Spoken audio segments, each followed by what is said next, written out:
ನಮಸ್ತೆ. ಕಷ್ಟ ಬಂದಾಗ ರಾಯರು ನಮ್ಮನ್ನು ಏಕೆ ಪರೀಕ್ಷಿಸುತ್ತಾರೆ? ಈ ಮಾತು ಪ್ರತಿಯೊಬ್ಬ ರಾಯರ ಭಕ್ತರು ಕೇಳಲೇಬೇಕು ಅಲ್ಲವೇ? ಓಂ ಶ್ರೀ ರಾಘವೇಂದ್ರಾಯ ನಮಃ. ರಾಯರ ಭಕ್ತರೇ, ನಿಮ್ಮ ಜೀವನದಲ್ಲಿ ಈಗ ಕಷ್ಟ ಇದೆಯೇ? ಒಂದರ ಹಿಂದೆ ಒಂದರಂತೆ ಸಮಸ್ಯೆಗಳು ಬರುತ್ತಿವೆಯಾ? ಎಷ್ಟೇ ಪ್ರಯತ್ನ ಮಾಡಿದರೂ ಕಷ್ಟಗಳು ಹೋಗುತ್ತಿಲ್ಲವೇ? ಆಗ ನಿಮ್ಮ ಮನಸ್ಸಿನಲ್ಲಿ ಒಂದು ಪ್ರಶ್ನೆ ಮೂಡಬಹುದು. ರಾಯರೇ, ನಾನು ನಿಮ್ಮನ್ನು ನಂಬಿದ್ದರೂ ನನ್ನ ಜೀವನದಲ್ಲಿ ಮಾತ್ರ ಯಾಕೆ ಇಷ್ಟು ಕಷ್ಟಗಳನ್ನು ಕೊಡುತ್ತಿದ್ದೀಯಾ? ನೀವು ಕೂಡ ಹೀಗೆ ಯೋಚಿಸಿದ್ದರೆ ಈ ಮಾತನ್ನು ತಪ್ಪದೆ ನೀವು ಕೇಳಲೇಬೇಕು. ಕಷ್ಟ ಬಂದಾಗ ರಾಯರು ನಮ್ಮನ್ನು ಬಿಟ್ಟು ಬಿಟ್ಟಿದ್ದಾರೆ ಎಂದಲ್ಲ. ಕೆಲವೊಮ್ಮೆ ನಮ್ಮನ್ನು ಇನ್ನಷ್ಟು ಬಲಶಾಲಿಗಳನ್ನಾಗಿ ಮಾಡಲು, ಶಕ್ತಿಶಾಲಿಗಳನ್ನಾಗಿ ಮಾಡಲು ರಾಯರು ನಮ್ಮನ್ನು ಪರೀಕ್ಷಿಸುತ್ತಾರೆ. ನಾವು ರಾಯರನ್ನು ನಂಬುತ್ತೇವೆ ಎಂದರೆ ನಮ್ಮ ಜೀವನದಲ್ಲಿ ಯಾವತ್ತೂ ಕಷ್ಟ ಬರಬಾರದು ಎಂದಲ್ಲ.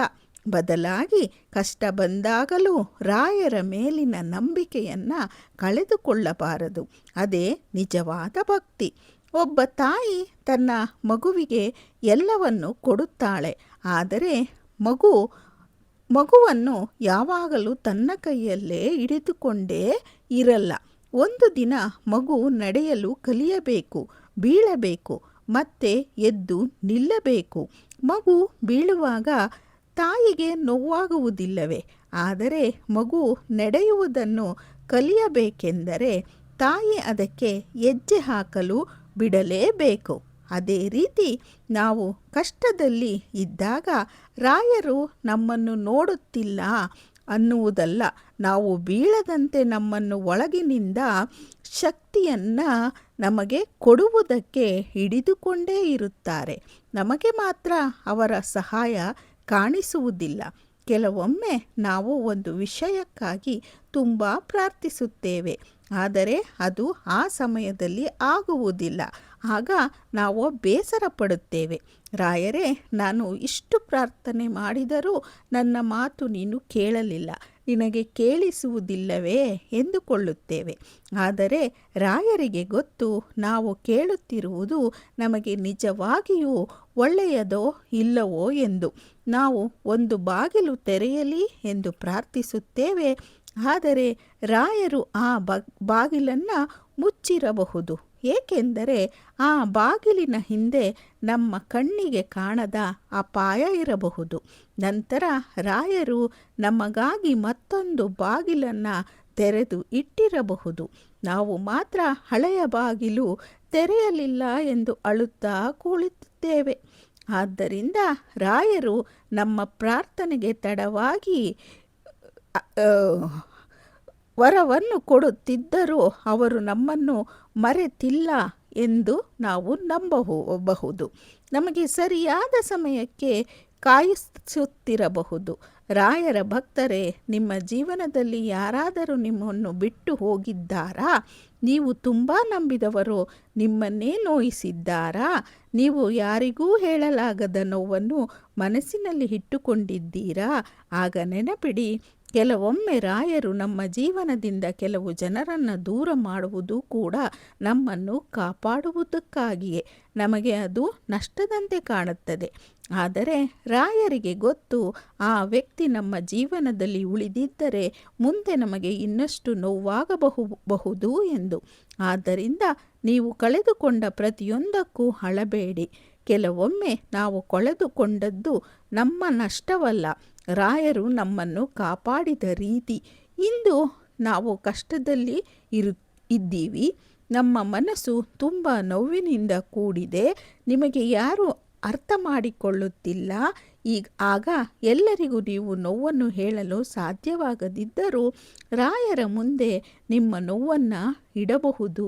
ಮಾತುಗಳು ಬರದಿದ್ದರೂ ಪರವಾಗಿಲ್ಲ, ಕಣ್ಣೀರು ಬಂದರೂ ಪರವಾಗಿಲ್ಲ, ರಾಯರ ಮುಂದೆ ಕುಳಿತು, ರಾಯರೇ, ನನ್ನ ನೋವು ನಿಮಗೆ ಗೊತ್ತು, ನನ್ನ ದಾರಿ ನಿಮಗೆ ಗೊತ್ತು, ನನ್ನನ್ನು ನೀವು ನಡೆಸಿ ಸರಿಯಾದ ದಾರಿಯಲ್ಲಿ ಎಂದು ಕೇಳಿಕೊಳ್ಳಿ. ನಿಮ್ಮ ಕಣ್ಣೀರಿನ ಪ್ರಾರ್ಥನೆಯನ್ನು ರಾಯರು ಕೇಳಿಯೇ ಕೇಳುತ್ತಾರೆ. ನಿಮ್ಮ ಮೌನವನ್ನು ರಾಯರು ಅರ್ಥ ಮಾಡಿಕೊಳ್ಳುತ್ತಾರೆ. ನೀವು ಎಲ್ಲರನ್ನೂ ಕಳೆದುಕೊಂಡರೂ ರಾಯರ ಮೇಲಿನ ನಂಬಿಕೆಯನ್ನು ಮಾತ್ರ ಕಳೆದುಕೊಳ್ಳಬೇಡಿ. ಇಂದು ನಿಮ್ಮ ಜೀವನದಲ್ಲಿ ಕಷ್ಟ ಇರಬಹುದು, ಆದರೆ ಈ ಕಷ್ಟವೇ ನಿಮ್ಮ ಜೀವನದ ಕೊನೆಯ ಅಧ್ಯಾಯವಲ್ಲ. ಇದು ಕೇವಲ ಒಂದು ಹಂತ. ಒಂದು ದಿನ ನೀವು ಹಿಂದಿರುಗಿ ನೋಡುತ್ತೀರಿ, ಆಗ ನಿಮಗೆ ಅರ್ಥವಾಗುತ್ತದೆ, ಆ ಕಷ್ಟ ಬಂದಾಗ ನಾನು ತುಂಬ ಹತ್ತಿದ್ದೆ, ಆದರೆ ಅದೇ ಕಷ್ಟ ನನ್ನನ್ನು ಇನ್ನಷ್ಟು ಬಲಶಾಲಿಯನ್ನಾಗಿ ಮಾಡಿತು ಎಂದು. ಆದ್ದರಿಂದ ರಾಯರ ಭಕ್ತರೇ, ಕಷ್ಟ ಬಂದಾಗ ರಾಯರನ್ನು ಪ್ರಶ್ನಿಸುವುದಕ್ಕಿಂತ ರಾಯರೇ, ಈ ಕಷ್ಟವನ್ನು ಎದುರಿಸುವ ಶಕ್ತಿಯನ್ನು ನನಗೆ ಕೊಡಿ ಎಂದು ಪ್ರಾರ್ಥಿಸೋಣ. ಏಕೆಂದರೆ ರಾಯರು ಕಷ್ಟವನ್ನು ತಡವಾಗಿ ತೆಗೆದು ಹಾಕಬಹುದು, ಆದರೆ ಭಕ್ತನ ಕೈಯನ್ನು ಎಂದಿಗೂ ಬಿಡುವುದಿಲ್ಲ. ನೀವು ರಾಯರನ್ನು ನಂಬಿ ನಿಮ್ಮ ಜೀವನದ ಪ್ರತಿಯೊಂದು ನೋವು, ಪ್ರತಿಯೊಂದು ಕಣ್ಣೀರು, ಪ್ರತಿಯೊಂದು ಪ್ರಾರ್ಥನೆಗೆ ರಾಯರಿಗೆ ಗೊತ್ತಿದೆ. ರಾಯರು ನಿಮ್ಮ ಕೈ ಹಿಡಿದಿದ್ದರೆ ನಿಮ್ಮ ಜೀವನ ದಾರಿ ತಪ್ಪುವುದಿಲ್ಲ. ಈ ಪವಿತ್ರ ಶ್ರೀ ರಾಘವೇಂದ್ರ ಸ್ವಾಮಿಗಳ ಕೃಪೆಯನ್ನು ನೀವು ಪಡೆಯಿರಿ. ಕಷ್ಟಗಳನ್ನು ದೂರ ಮಾಡಿಕೊಳ್ಳಿ. ನಿಮ್ಮ ಮನೆಗೆ ನೆಮ್ಮದಿ ಬರಲಿ, ನಿಮ್ಮ ಮನಸ್ಸಿಗೆ ಶಾಂತಿ ಸಿಗಲಿ, ನಿಮ್ಮ ಜೀವನದಲ್ಲಿ ಸಂತೋಷ ಮತ್ತೆ ಮರಳಿ ಬರಲಿ. ರಾಯರು ನಿಮ್ಮ ಜೊತೆ ಇದ್ದಾರೆ. ನೀವು ಮಾತ್ರ ನಂಬಿಕೆಯನ್ನು ಬಿಡಬೇಡಿ. ರಾಯರಿದ್ದಾರೆ, ರಾಯರಿದ್ದಾರೆ, ರಾಯರೇ ನನ್ನ ಕೈ ಬಿಡಬೇಡಿ. ಓಂ ಶ್ರೀ ರಾಘವೇಂದ್ರಾಯ ನಮಃ. ರಾಯರ ಕೃಪೆ ಎಲ್ಲರ ಮೇಲಿರಲಿ. ನಿಮಗೆ ಈ ವಿಡಿಯೋ ಇಷ್ಟ ಆಗಿದ್ದರೆ ಓಂ ಶ್ರೀ ರಾಘವೇಂದ್ರಾಯ ನಮಃ ಎಂದು ಕಾಮೆಂಟಲ್ಲಿ ಬರೆಯಿರಿ. ನಿಮ್ಮ ಕಷ್ಟಗಳನ್ನೆಲ್ಲ ದೂರ ಮಾಡಿಕೊಳ್ಳಿ. ಒಂದು ಸಬ್ಸ್ಕ್ರೈಬ್ ಮಾಡಿ, ಒಂದು ಶೇರ್ ಮಾಡಿ, ಕಮೆಂಟ್ ಮಾಡೋದನ್ನು ಮರಿಬೇಡಿ. ರಾಯರು ಎಲ್ಲರ ಬದುಕಿನಲ್ಲಿ ಬೆಳಕನ್ನು ತಂದೇ ತರುತ್ತಾರೆ. ನಮಸ್ತೆ.